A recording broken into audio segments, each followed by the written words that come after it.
gotta protect yourself, man. You cannot connect anything back to me. This week on At the Movies, Russell Crowe and Helen Mirren face off against Ben Affleck in the star-studded State of Play. When you're young, everything feels like the end of the world, but it's not. Zac Efron breaks away from High School Musical in 17 again. You can't have your cake and eat it too. Yes, I did. Drew Barrymore and Jessica... For a few glorious moments. Plus, Michael Caine comes to terms with his past in Is Anybody There? Who might have wanted Sonia dead? The thesis that we are pursuing involves a certain company that Congressman Collins is investigating. She had access to everything we were doing, and I believe they killed her for it. This is a full-blown conspiracy. Russell Crowe and Ben Affleck are entangled in a murder mystery in State of Play. I'm Ben Lyons from E! Entertainment. And I'm Ben Mankiewicz from Turner Classic Movies. First up, a film with a celebrated cast against the backdrop of a tragically fading industry. Russell Crowe, Ben Affleck, and Helen Mirren headline State of Play, a political thriller chronicling the uphill battle newspapers are facing to stay relevant in a twittering world. Crowe is a newspaper reporter and Affleck his friend, a congressman investigating a powerful defense contractor. When Affleck's beautiful aide turns up dead, they suspect it's not an accident. You gotta go on the record. Swing the spotlight back on them. You gotta protect yourself, man. You go out there and find me evidence linking Sonia's death to Point Core. I will go on the record. I will shout this thing from the rooftops. The story is intriguing with plenty of twists. Watching Crowe and a young internet reporter for the paper's website, Rachel McAdams, clash in styles while piecing the mystery together will hold your attention. But the best scenes really are between Crowe and Helen Mirren, his editor. She wants the story done right, but she also knows she has to sell papers or there won't be a paper. Meantime, people are reading about it, and they're reading us about it, because we had it first, that we didn't, did we? Oh, no. The true story here, the real story here, is Point Core. The real story is the sinking of this bloody newspaper! I think there's one twist too many here, but by and large, this is a believable story. And as a former reporter and a fervent believer that we need good, independent newspapers to do their jobs, keeping government and business in check, I think they got the journalism right. And the final sequence over the credits will make you both proud and sad simultaneously. Overall, State of Play is worth seeing. Ben, we seem to be watching a lot of films these days that are either horror movies and kids movies make a lot of money at the box office. Yep, so these adult thrillers seem to be less and less of them as we go on through the year. It's a tragedy. It's a tragedy because this is a really good one and I want to see more films like this. Seeing Russell Crowe every time out, whether it's Body of Lies or here, change his physical appearance with the long hair, putting on weight. I really appreciate that about him as an actor and I think it helps him get into character. He's really the driving force of the movie here. Is he believable as Affleck's college roommate? No, they don't look around the same age, but I do believe their friendship, which is important. Yeah, in the movie, Russell Crowe and Ben Affleck and Robin Wright Penn, who plays Ben Affleck's wife, they all supposedly went to school together, and there's a little love triangle thing going on there. And of course, Crowe looks 45 years old and overweight, and Affleck but it doesn't looks much take younger. you out of it. But no, because also Affleck is he's a congressman. He would have sort of kept himself together while Crowe is the old school reporter. I like the contrast with Crowe, the old school reporter. And that's the thing. It's the old school versus the new school here, which is really interesting. As much as it is a political movie, it's a movie about journalism and how technology has affected journalism in the world of blogs and the internet and being credible in that world. And it's really interesting to look at it from that angle. Yeah, Crowe and McAdams are working the story together, and he comes from the world where you hold the story and hold it for days and days and days till you get it right. You put it in the paper. Meanwhile, she's blogging 3 or 4 times a day on the paper's website. There's nice contrast there in the scenes between them. As I said, though, the best scenes, I think, are between Mirren and Crowe. Yeah, good movie. Absolutely, you should see it. Current pop culture phenom and High School Musical alum Zac Efron stars alongside Matthew Perry in 17 again.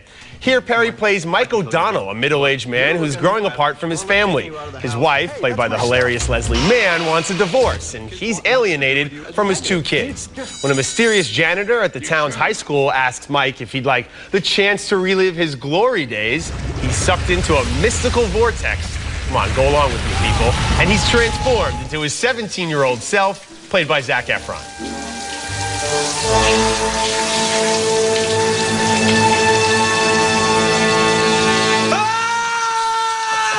This isn't a huge stretch by any means for Efron, but when his character goes back to high school, he isn't the cool kid, the popular one. He doesn't fit in, and Efron plays the rather silly situation with a self-deprecating enthusiasm. What is this you're wearing?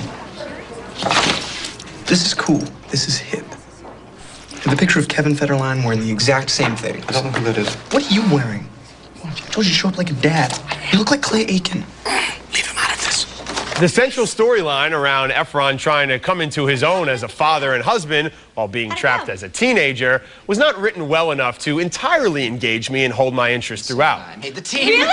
Oh, great. That's so good. I'm so proud of you. Me too. You did great out there. Oh, Mark, that's super inappropriate. Nice. Good job today. Good job. While movies like Big and the sometimes forgotten Vice Versa from the late 80s tackled this theme more effectively, 17 Again is sweet, and younger Efron maniacs will enjoy seeing him take the next step in what looks to be a long career. But for the adults, I'm going to have to say, you can rent it. Yeah, I'm sure that the Efron fans will enjoy seeing him take the next step. I'd like to see a little more expansion of the range here. I mean, this movie did start with dancing and basketball. Yeah, I thought I was in High School Musical 4 the first 10 minutes. Absolutely. But my main problem here was not in any way with Zac Efron. My main problem here was the story and the lack of inventiveness of a story that we've seen so many times. Big, 13 going on 30, all sort of more effective. There was nothing here that was particularly funny, new, or inventive. I thought Tom Lennon, who we've seen in I Love You Man and Reno 911, was hilarious. And yes, he was off in his own movie, and it was a little over the top, maybe too much, but I thought he was really funny here. Efron does a fine job in the lead. This is the most emotional we've seen him on screen, the scene in the courtroom, and Leslie Mann is talented in everything she does. Michelle Trachtenberg has a funny moment. You know, you mentioned Tom Lennon, and he has some of the big laughs, but he's over the top. It's too much. It felt like it would be if MASH were entirely about Klinger. I mean, you want little bits and pieces of the zany character. He sort of almost took over the movie. He's a talented guy. That didn't ruin it for me, and in fact, in a lot of ways, it kept me interested. Yeah, I mean, other than Leslie Mann and Melora Hardin, the women who I thought are always sort of deliver, I was disappointed. It's harmless, but ultimately, I'm going to have to say go ahead and skip 17 Again. Coming up next, Drew Barrymore and Jessica Lange age 40 years while living on the edge of madness in Grey Gardens. And later, an emotional Michael Caine in a very personal film, Is Anybody There? I don't want to party. Grey Gardens is in my name. It always has been. That's not going to change. The only way I'm ever leaving Grey Gardens is feet first. Our next movie with Jessica Lange and Drew Barrymore premieres this weekend on HBO. It's Grey Gardens, the true story of mother and daughter socialites, aunt and cousin to Jacqueline Kennedy Onassis, who lived together in squalor for years in Tony, East Hampton, inside a sprawling 28-room mansion called Grey Gardens. Well, Mother and I are very entertaining, that's true. So this movie would just be starring me and Mother? No one else? That's the idea. Well, then, it looks like the Beals just stole the Bouvier movie. This is great. Director Michael Soucy keeps this movie remarkably true to the stunning 1975 documentary on which the film is based. Lange plays Edith Ewing Bouvier Beale, Big Edie. Barrymore is Little Edie, and she really completely captures Little Edie's bizarre combination of insanity, insight, and upper-class affectation. But this movie does what the documentary failed to do. It provides a backstory. She was gorgeous. Edie had everything. I'm going to New York, Mother. Stay here. You know I'd be lost without you. In flashbacks, we see how this mother and daughter, both attractive and of privilege, end up as destitute biddies living among rats, raccoons, and flies. But perhaps this movie provides too much context. Lange and Barrymore lose some of the genuine spirit of the documentary by telling a somewhat traditionally sappy Hollywood story.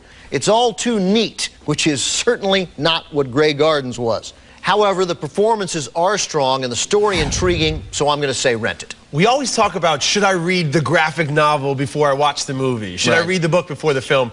Here I was saying to myself, should I watch the original documentary right before seeing this interpretation of the story? And I think audiences should, because you really get into the fact of them being able to replicate those scenes and really capture the spirit of these two bizarre and kooky ladies. Also, you'll really appreciate Drew Barrymore's performance more if you've seen the documentary. I mean, she really nails it head on. She's fantastic in this film. I know she's really passionate about the story, and she's been talking about it for a long time, and for good reason, because she delivers a standout performance here. Yeah, you know, it's much too early here in April to be talking about award season, and this obviously won't be eligible for an Oscar, but either a Golden Globe or an Emmy. I'd be surprised if Drew Barrymore didn't get a nomination here. That said, I thought the point was just beaten home too many times here. I mean, I wanted the backstory after seeing the documentary, but after seeing now the HBO film, I find myself thinking, you know, if you haven't seen the documentary, I don't think you think these people actually exist. I mean, okay, her mother holds her back, and it's made again and again and again. Too sappy, but they do a really dramatic. nice job of jumping back and forth between the 30s and 40s when they're in their heyday and they're at their most glamorous point, to this sort of strange and odd world that they've created for themselves in the 70s. I like the movie within the movie. I think it works well, and the way that they recreate some of those scenes and recite some of those famous lines from the documentary, very effective. I'm going to say C, Grey Gardens. Coming up, a vulnerable Michael Caine makes an unlikely friend in Is Anybody There? And later, a first-time actor makes a big first impression in our DVD Out Now segment. I like your laugh, it's sexy. It's for me and you. What could? A birthday party. I have been trying to draw you out of yourself for a bit, in case you hadn't twigged on. God, what's the worst that could happen? Sir Michael Caine has been delivering one memorable performance after another since he began acting back in 1956. In Is Anybody There, he plays a man in the twilight of his life with dementia, with a past filled with regret.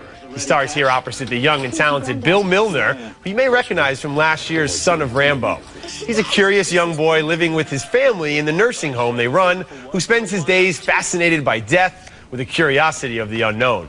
Are you a magician? No. I'm a retired flasher. This used to be my room, until Arnold came.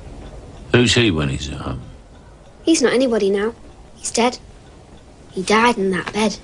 Caine and Milner strike up an odd and unexpected friendship, each with an honest take on their immediate lives, unabashed by the conventions of society around them. I want to come back as an animal. A rabbit or a badger or something. I like badgers.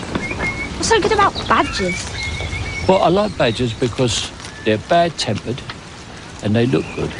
Is Anybody There, like The Curious Case of Benjamin Button, finds the beauty of life through death, exploring how we adapt to the changes we experience in life and how we come to terms with the impending end of our existence. Caine is flawless here, giving audiences one of his finest performances to date. You don't come back, son. Once they've gone, you can't talk to them. The movie also works thanks to the tender themes of growing old, letting go, and moving on in life. I say see it. Ben, this is really Michael Caine's movie. There's no question about that. But there are a lot of other little sweet, tender moments in this film, and it never felt maudlin in any way to me. There's a moment where one of the older women living in the home, she's got a bum leg. She loves to dance. She clearly can't dance like she used to. But she goes up to the privacy of her own room at night, nobody else is around, and slips off her slippers and puts on her old nice shoes, the shoes she would take out to go dancing. I love that little moment. Of getting old, which is really the spirit of the film. And there's much to learn for actors just to watch Michael Caine, because the way he uses his eyes or the way he says something without saying anything at all, that stuff is just vintage and classic Michael Caine. I hope Academy members do not forget this film towards the end of the year when they're thinking about Best Actor, because it's a great performance. Really personal role for Michael Caine. He called director John Crowley when he was halfway through the script, said he was already crying, agreed to do the movie. He had just watched a 68-year-old friend of his deteriorate and die of Alzheimer's, so the movie clearly meant a lot to him, and I think it shows, and I think you should see Is Anybody There? Switching gears completely from Michael Caine to a film without a recognizable star, but with a breathtaking supporting cast. It's the first film in the Disney nature series Earth, and it is as beautiful a film as I've seen in some time.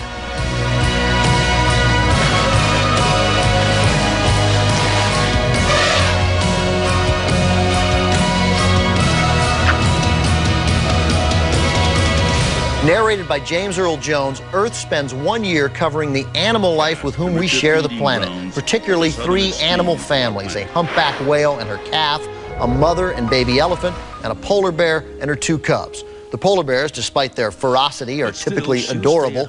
But along the way, BBC veteran filmmakers Alistair Fothergill and Mark Linfield show us life in a way we've never seen before. Shots of epic expanse, unimaginably vast tracking shots, stunning time-lapse filmmaking, vivid color, and awe-inspiring locations.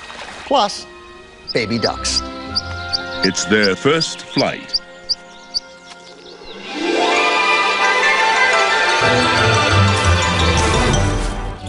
Actually, I wouldn't call it flying as much as falling with style. Look, if you think you've seen a cheetah chase down a gazelle or a wolf pursue a caribou on Mutual of Omaha's Wild Kingdom, trust me, you haven't seen it like this on the big screen. Take the kids, take your husband, take the pool boy.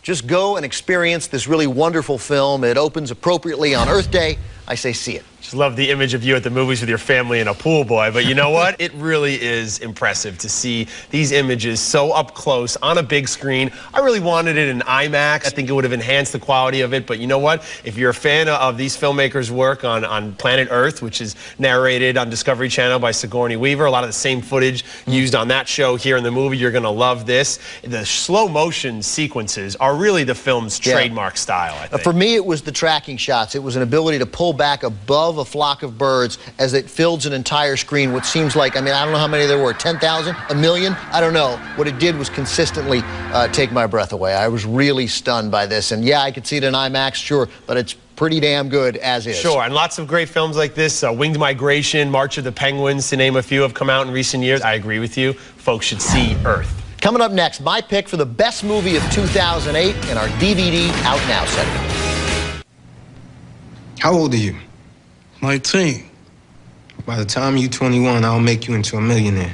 It's time to take a look at DVDs Out Now. Isn't it a great feeling when a movie you've been eagerly anticipating delivers on your lofty expectations? Doesn't happen too often, but it happens here with my DVD pick this week, Notorious. Now, as a fan growing up of murdered rapper Christopher Wallace, a.k.a. the Notorious B.I.G., I'd long been looking forward to this film. Jamal Woolard was a rapper who had never acted before. His casting was a bold and risky choice, and in many ways, the key to the film's success, and it pays off. The DVD extras include a look at the casting process from Woolard as Big E to the actress cast to play the love of his life, Faith Evans. I think the fact that I sent her a copy of my autobiography before it was even ready to be printed, I gave her, like, you know, the manuscript just so she could kind of, you know, just understand more about me. It's an entertaining biopic that will appeal to both fans and non-fans alike. What can I say about my DVD pick that I haven't said before? The Wrestler was the best film of 2008, and I still haven't seen a better one this year. Mickey Rourke's portrayal of a pro wrestler 25 years past his prime, trying through steroids, painkillers, hair extensions, and tanning salons to somehow stay relevant is a truly great performance. It's a story that could so easily be ripe with sports movie cliches, but it's not, thanks to the great performances and nuanced, creative storytelling from director Darren Aronofsky. So both The Wrestler and Notorious will be in stores this Tuesday. Want to know what you can't miss this weekend? Stay tuned for my 3 to See, which includes my favorite film of the year so far. Healthful life from Purina Cat Chow. With real chicken, wholesome greens, delicious salmon, and a touch of cranberry and cheese. Finally, it's all come together. Healthful life from Purina Cat Chow. Yes, healthy can be delicious. Hotel provided by Park Hyatt Chicago. Chicago's award-winning hotel and luxury dining experience. Located in the heart of Chicago's Magnificent Mile on Water Tower Square. Time to recap the movies on this week's show. We both say see State of Play. I say rent 17 again, while Ben says you can skip it. I say you should see Grey Gardens. Mank says rent it. It premieres this weekend on HBO. We both say see Is Anybody There? And we also say see Earth, which opens on Wednesday. My 3 to See begins with a film that led off the show, State of Play, with Russell Crowe, Ben Affleck, and Helen Mirren. This is a solid newspaper movie with a heavy dose of political thriller thrown in. At number 2, it's available on demand, The Escapist, with Brian Cox from first-time writer-director Rupert Wyatt. It's a prison escape film, always a reliable backdrop, but one really inventively told, starting with the escape and then going back and forth between the planning and setup to the actual breakout. Cox is great, as is the rest of the ensemble cast. And at number 1, it's holding steady as my pick for the best film of the year so far, and it's now expanding into more theaters, so go find Sin Nombre from another first-time writer-director, Cary Fukunaga. A young girl and her family are trying to get from Honduras through Mexico to the States. Meanwhile, a Mexican drug dealer is trying to stay alive. It's a riveting, emotional story and a film worth traveling to a theater not near you to see. That's it for this week's show. Remember, we're always online on atthemoviestv.com. And we'll leave you with a look at what's coming up over the next few weeks. And until next week, as always, we will be at the movies. Be this friend. We'll carry you home. We'll go out. We'll have a little dinner. We gotta button you up. You look like a gay pirate. Wasteful. Washable. The reusable, machine washable Wonder Mop. Only from Lidman. Need contact lenses? 1-800-CONTACTS has the most brands in stock, so you'll get your contacts right when you need them. 1-800-CONTACTS. We deliver, you save. Clinically proven Mederma lets you do something about your scar, so you can move on with your life and leave your scar behind. Mederma. Millions of pet owners trust 1-800-PET-MEDS for fast service, free shipping, and big savings. Call now or order online from 1-800-PET-MEDS, America's largest pet pharmacy.